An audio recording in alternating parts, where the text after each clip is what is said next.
Boa noite a todos. Damos início à nossa terceira aula do curso de Direito Constitucional. Vamos tratar das fontes de direito constitucional. As fontes de direito constitucional são de onde emanam as normas de direito constitucional. Em primeiro lugar, o texto da Constituição, que é o documento escrito e solene instituído pela Assembleia Constituinte. Em segundo lugar, pelas emendas, que são as modificações ao texto constitucional. Em terceiro lugar, os tratados incorporados no rito do artigo 5º, parágrafo 3º da Constituição, que preconiza o seguinte: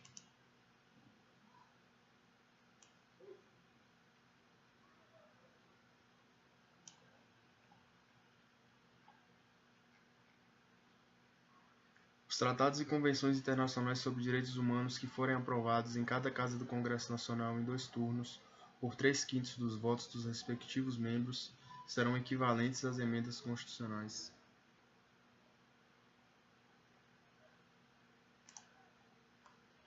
Até hoje foram dois tratados internalizados por este rito: a Convenção dos Direitos das Pessoas com Deficiência e seu protocolo facultativo. Não, somente uma. A Convenção dos Direitos das Pessoas com Deficiência e seu protocolo facultativo, promulgado pelo Decreto 6.949 de 2009, chamada Convenção de Nova York. A jurisprudência do Supremo Tribunal Federal pode ser tida como uma fonte complementar, uma vez que explicita o sentido e o significado das disposições constitucionais.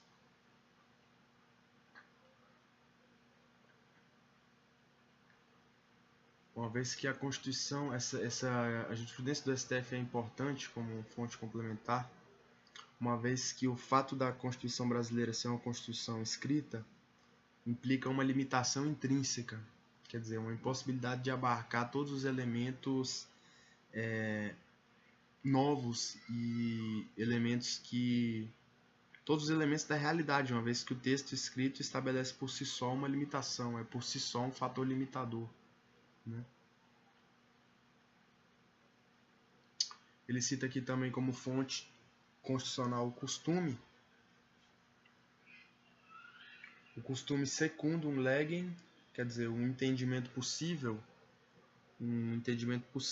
costumeiro segundo a lei constitucional, e o costume praeter legem, que é um costume que supre uma lacuna constitucional.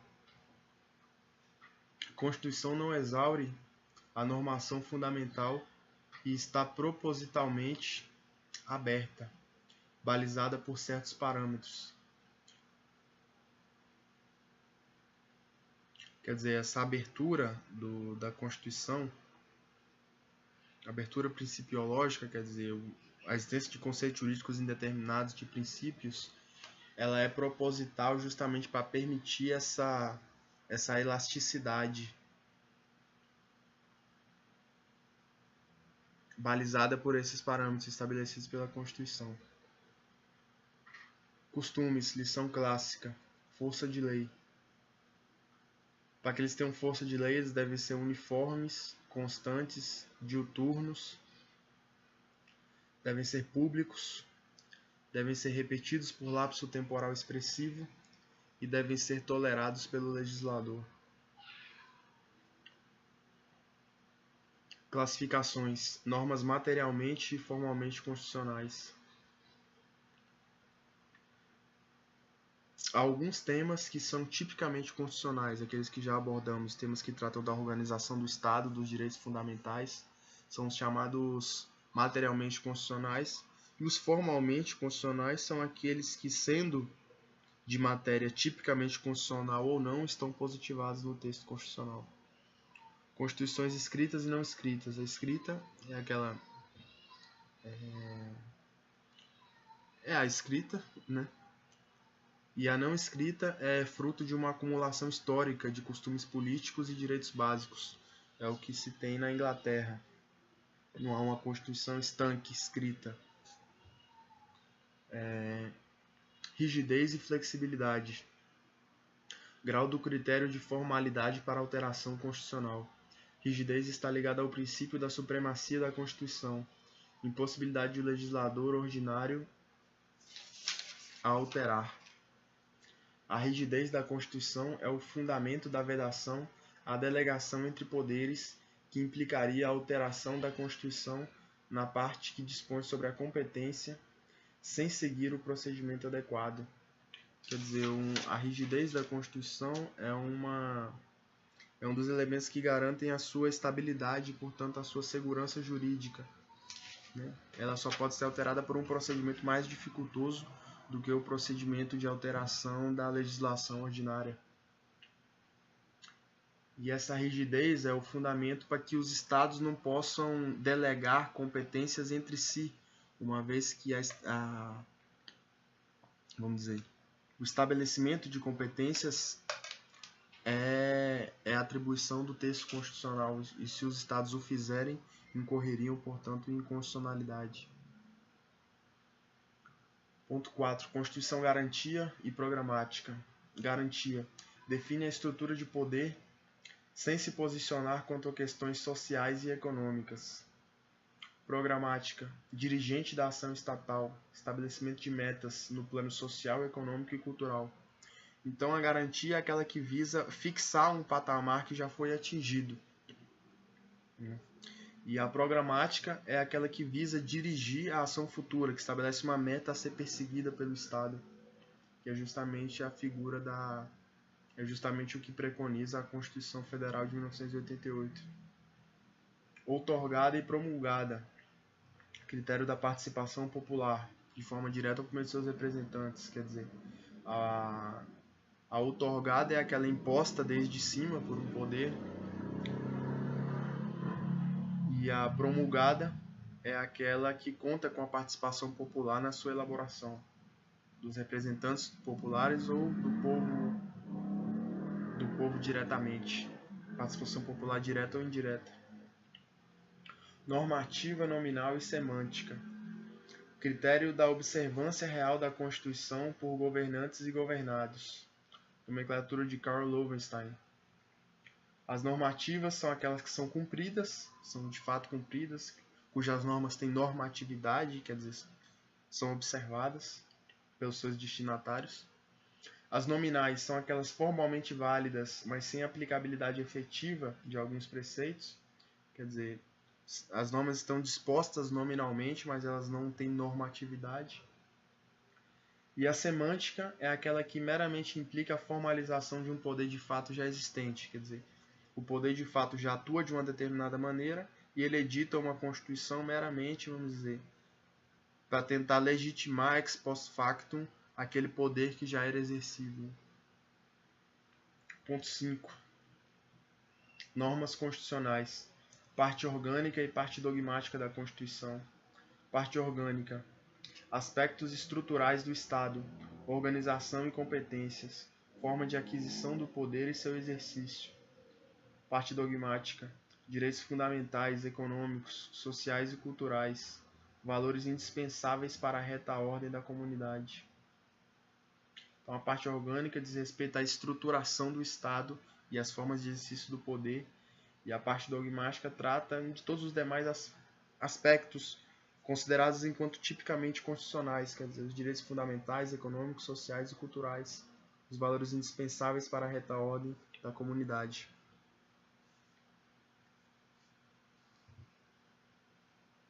Há preceitos que não se encaixam em um desses grupos, mas que, não obstante, têm status constitucional. Por exemplo, aquela norma que trata que a União Federal ficará responsável pelo Colégio Dom Pedro II, no Rio de Janeiro. Né?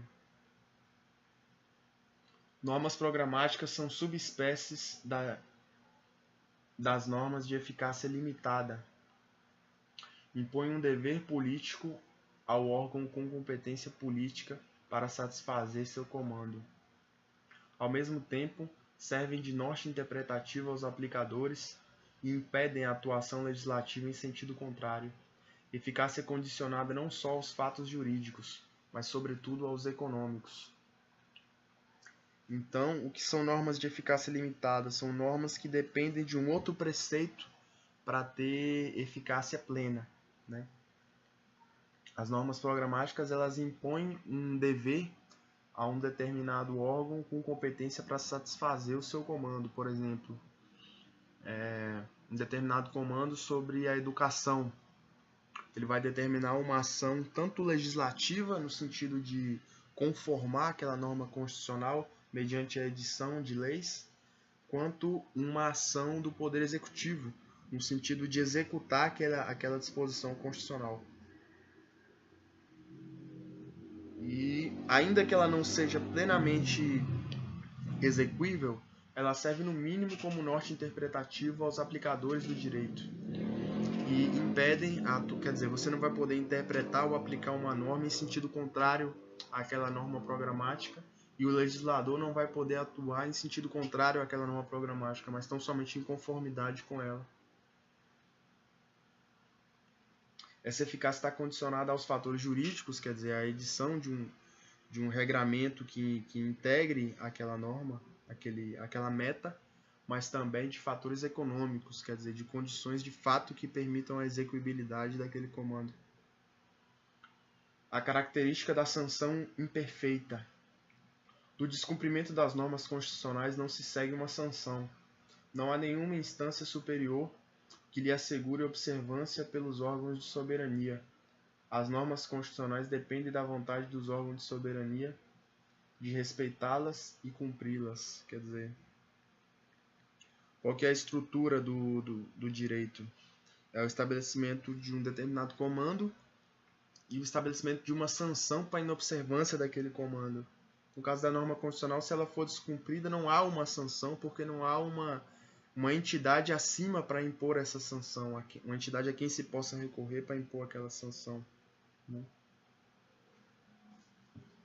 Ela depende realmente do respeito dos órgãos revestidos de soberania.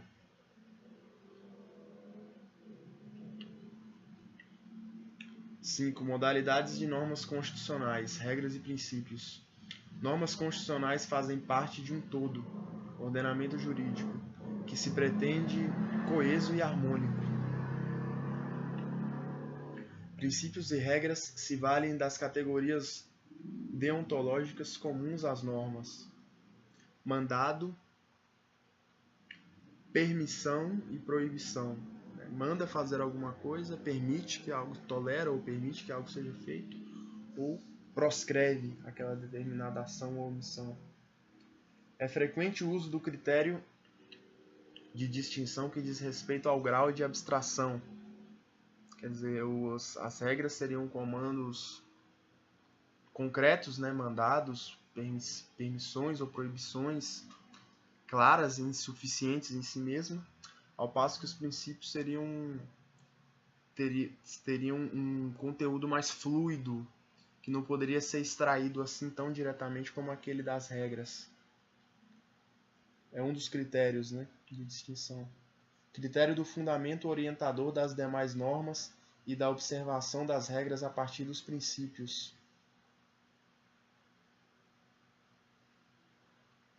Quer dizer, o princípio ele é uma baliza orientadora da regra, né? A regra deve ser aplicada em conformidade com o princípio.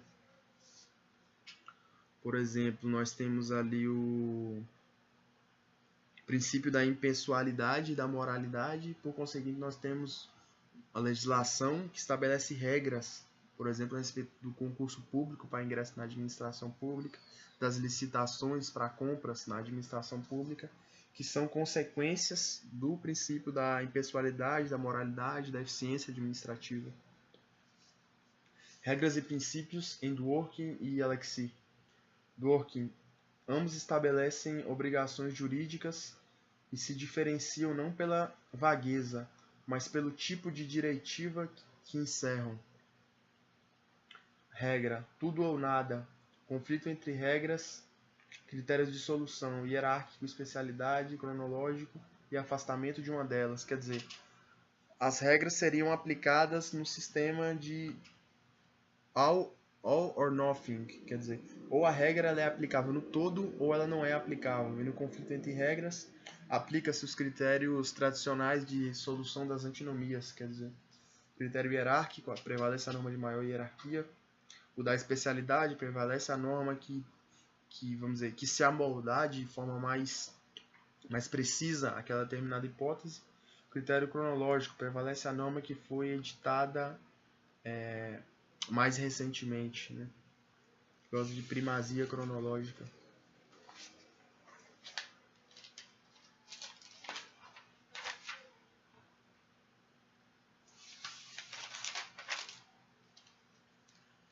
Princípios têm um atributo da interpenetração e deve-se resolver o conflito com base no peso de cada um sob a superfície de contraste do caso concreto.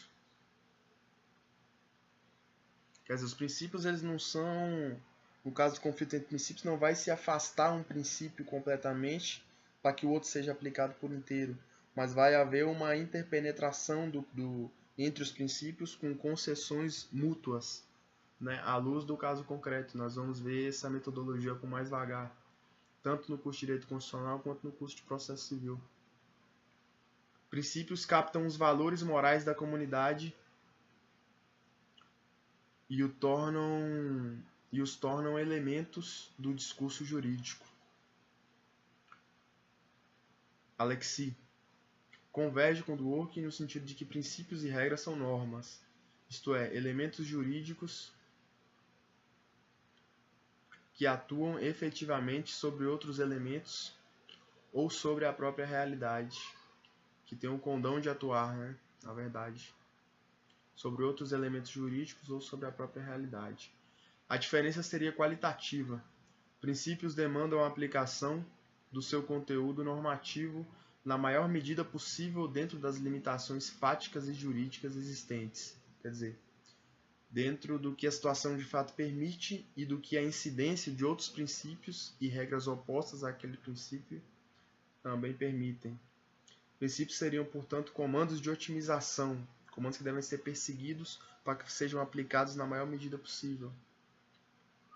Dessa forma, existiria uma possibilidade de gradação na aplicação dos princípios. Eles podem ser aplicados em menor ou maior medida, e não no todo ou em nada, né? Regras determinam algo, portanto são aplicáveis in totum, quer dizer, na totalidade, ou inaplicáveis. Conflito entre regras, uma excepciona a outra, ou a declaração de invalidade de uma delas, quer dizer, uma regra é exceção à outra, ou então uma delas é inconstitucional naquele caso concreto. Conflito entre princípios, valoração de peso, pondus. No caso concreto, sem primazia em abstrato, quer dizer, sem a primazia de um princípio abstrato. A primazia vai surgir no cotejo dos princípios em tese incidentes sobre aquele caso concreto, à luz do caso concreto.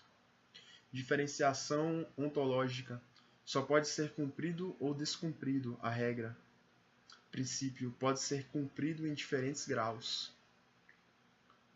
Normas constitucionais classificadas segundo a sua função. Normas impositivas, que estabelecem um dever para o Estado. Normas que instituem, reconhecem, conformam e reforçam garantias. Normas orgânicas, de competência e de procedimentos. 3 categorias de normas, portanto. As normas impositivas, que estabelecem um dever para o Estado. As normas que instituem, reconhecem, conformam e reforçam garantias. E as normas orgânicas, que são as normas de competência e de procedimento. Ponto 6. Preâmbulo e ADCT. Preâmbulo. Informação sobre a origem e os valores que guiaram o texto. Linhas estruturantes e finalidades. Não há inconstitucionalidade por violação do preâmbulo em si mesmo. Quer dizer, é uma mera introdução sem conteúdo normativo propriamente dito, conquanto possa servir em alguma medida de baliza interpretativa, de baliza orientativa do viés da própria Constituição. ADCT, Ato das Disposições Constitucionais Transitórias. O poder constituinte se depara com justas expectativas e situações consolidadas. Em face disso, estabelece um regime jurídico para casos específicos, quer dizer, basicamente um regime de transição com vistas à garantia e segurança jurídica. Temas concretos com regulação por prazo definido. Tem, contudo, o mesmo estatuto hierárquico das normas constitucionais, quer dizer, não estão abaixo nem acima, mas são normas constitucionais. O ADCT conta também com uma numeração própria, não segue a numeração do texto constitucional. Ponto 7. Interpretação da Constituição, noções elementares. A interpretação é o elemento que integra o esforço de aplicação. Busca do sentido da norma para a conformação da vida social. A interpretação constitucional tem alguns caracteres distintos. Tem impacto, ressoa sobre todo o ordenamento jurídico. Sofre, de fato, influxos de uma pressão ideológica e política. A Constituição está repleta de termos vagos e plurívocos, metas estatais sem a indicação do iter, quer dizer, do seu caminho. A força da Constituição está, em parte, na segurança que ela gera, quanto ao seu significado e à previsibilidade de seus efeitos. Quer dizer, a interpretação é a busca do sentido e do significado da norma com vistas à conformação da vida social, com vistas ao regramento da vida social, né? A interpretação constitucional ela tem alguns matizes específicos em relação à interpretação da legislação ordinária, sobretudo porque ela ressoa sobre todo o ordenamento jurídico na medida em que está no vértice do ordenamento. E ela sofre influxos ideológicos e políticos, né? Uma vez que esses princípios, esses valores, eles têm um conteúdo ético, moral subjacente ali, e essa moral pode ter alguma fonte ideológica, né, e política. A Constituição está repleta de termos vagos e plurívocos, de metas que não indicam o seu iter, não indicam como perseguir aquela meta. Então a interpretação vai, em alguma medida, desvelar esse iter.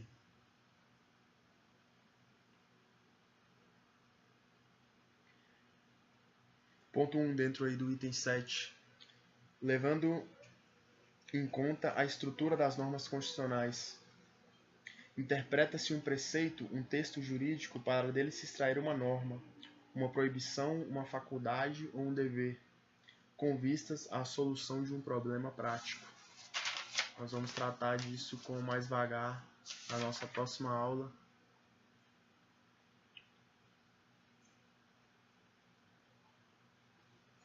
Ou vamos só concluir esse ponto. Os textos normativos jurídicos devem ser interpretados não apenas porque parecem não ser claros, mas porque são gerais e abstratos, ao passo que as situações reais são particulares e concretas, o que exige um esforço intermediador do intérprete-aplicador. A norma particular é produzida pelo aplicador, pela articulação do texto com a situação real. Perfeito, está autoexplicativo, né? Os textos jurídicos devem ser interpretados não apenas porque parecem não ser claros, mas porque são gerais e abstratos, ao passo que as situações reais são particulares e concretas, o que exige o esforço intermediador do intérprete-aplicador. O intérprete é que vai mediar aquela abstração jurídica com a realidade concreta para dali extrair a norma individual, a norma que vai regrar aquele caso concreto. A norma particular é produzida pelo aplicador pela articulação do texto com a situação real. Bom, agora finalizamos. Boa noite a todos. Fiquem com Deus.